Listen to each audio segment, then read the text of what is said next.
তো শারীরিক পরীক্ষা কি পেয়েছেন? কোনো ধর্ষণের আলামত বা এগুলো কি কিছু পেয়েছেন? আলামত আমি একটু জানতে চাচ্ছিলাম যে আপনাদের যে রিপোর্টটা যেটা অলরেডি চলে এসেছে আমাদের হাতেও, তো এটার মানে কি পেয়েছেন আপনারা? এটা কেমনে বের হলো সেটাও তো আমার প্রশ্ন, কারণ এটা তো গোপনীয়তা বজায় রাখার কথা। হ্যাঁ ঠিকই আছে, এটা কিন্তু আদালতে যাওয়ার আগে, কিন্তু সাংবাদিকটা এটাও করলো না।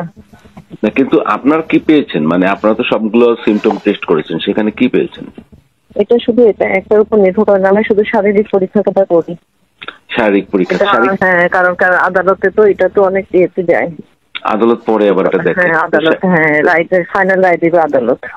এটা তো আমরা রায় দেয় তখন তো শারীরিক পরীক্ষা কি পেয়েছেন?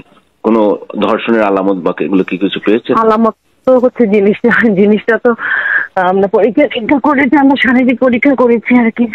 জি আর কি ওখানে তো লেখাই আছে, এটা তো মেডিকেল ফর্ম না পেয়েছেন আপনারা কোনো ধর্ষণের আলামত? ওটা তো লেখাই আছে।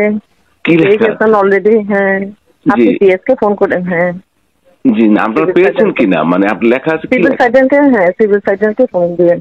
না আপনি তো এটা করেছেন, আপনি তো নেতৃত্বটা হয়েছে। হ্যালো, জি হ্যালো।